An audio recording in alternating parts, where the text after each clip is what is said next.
स्थितियां परिस्थितियां जैसी विपरीत हो, कैसी भी हो, समय सबका एक जैसा कभी नहीं रहता। और सुदामा जी महाराज की कथा ये समझाती है हमको कि गरीबी कितनी भी आ जाए, बस अपना स्वाभिमान मत छोड़ना है। सुदामा जी के पास इतनी गरीबी है माताओं, कभी कभी ऐसा होता था कि सभी लोग मिलकर के भोजन करते थे दोनों समय, नहीं तो ज्यादातर ऐसा होता था कि एक ही समय भोजन मिलता था। और कभी कभी तो ऐसा होता था कि केवल बच्चों को भोजन मिल पाता था, यह दोनों पति पत्नी भूखे ही सो जाते थे। कभी कभी ऐसा भी होता था कि बच्चों को भी भोजन नहीं है, तब माता सुशीला ये कह देती थी बच्चों से, बेटा आज का दिन बहुत अच्छा शुभ है, आओ सब मिलकर व्रत करते हैं, उपवास करते हैं। बच्चे भी व्रत और उपवास के नाम से समझ जाते थे। बच्चे भी सोचते थे कि उपवास करना है, व्रत करना है, माँ ने कहा है तो कर लेते। अब माँ ये नहीं कह सकती कि बेटा घर में अन्न का दाना नहीं है, बच्चे तो बच्चे हैं, मांगेंगे, भूखे हैं तो कैसे देगी माँ। इसलिए माँ कह देती थी बेटा आज का दिन अच्छा है, व्रत रहेंगे। बच्चे दिन भर व्रत रहते, पानी पीकर रात को सो जाते।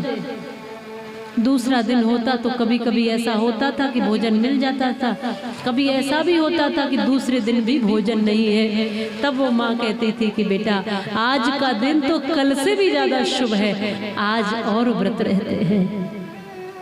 बालक बाट देखते ये भोजन कब मिलेगा।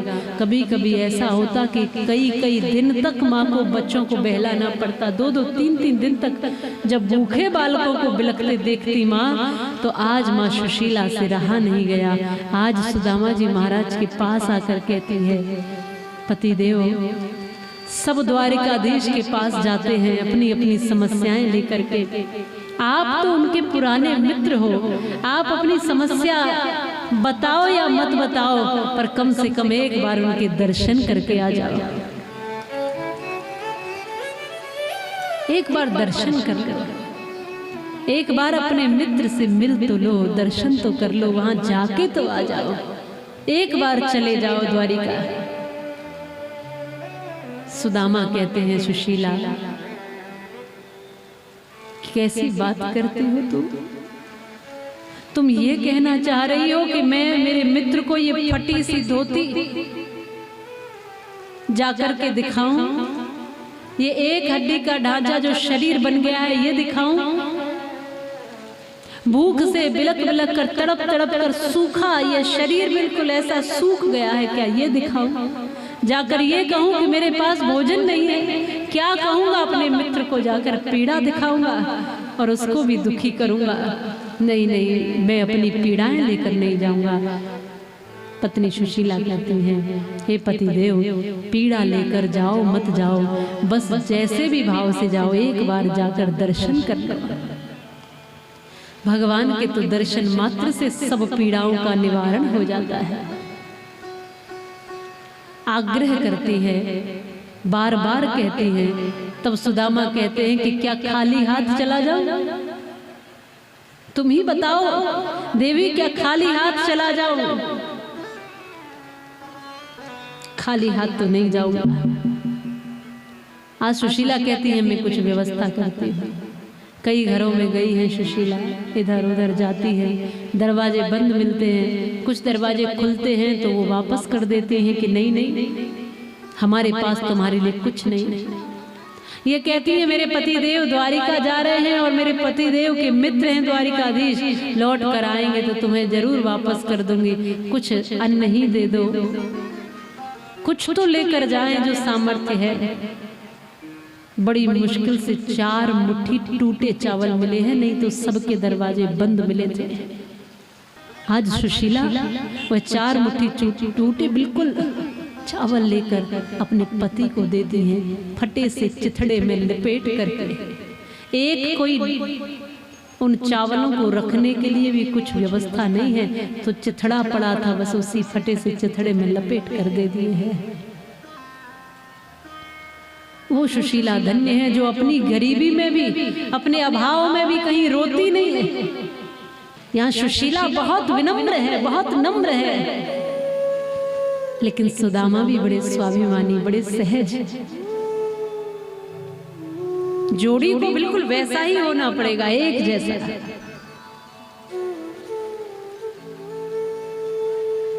निश्चित ही बात यह है कि परिवर्तन तो सदैव प्रेम से ही हो सकते हैं। कोई किसी को कटुता से तो बदल नहीं सकता।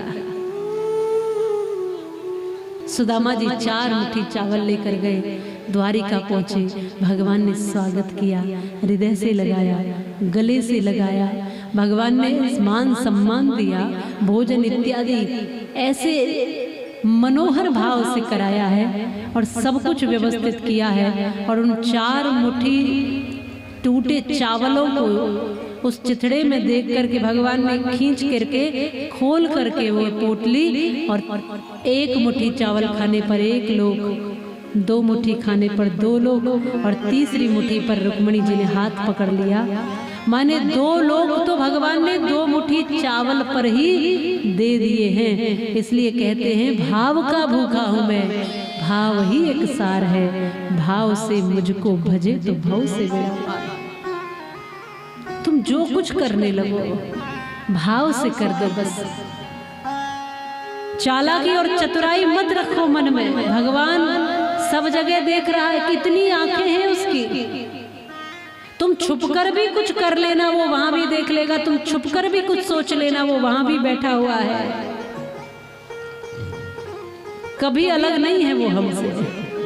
इसलिए बुरा करने से पहले नहीं, बुरा सोचने से पहले भी सोचना पड़ेगा। करना तो बहुत दूर की बात है।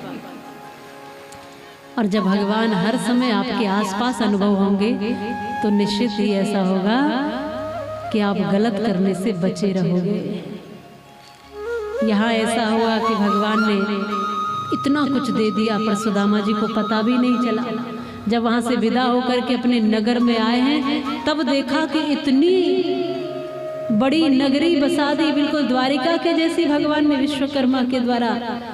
सब प्रसन्न है, पूरे नगरवासी सब प्रसन्न है, आनंदित हुए हैं सब।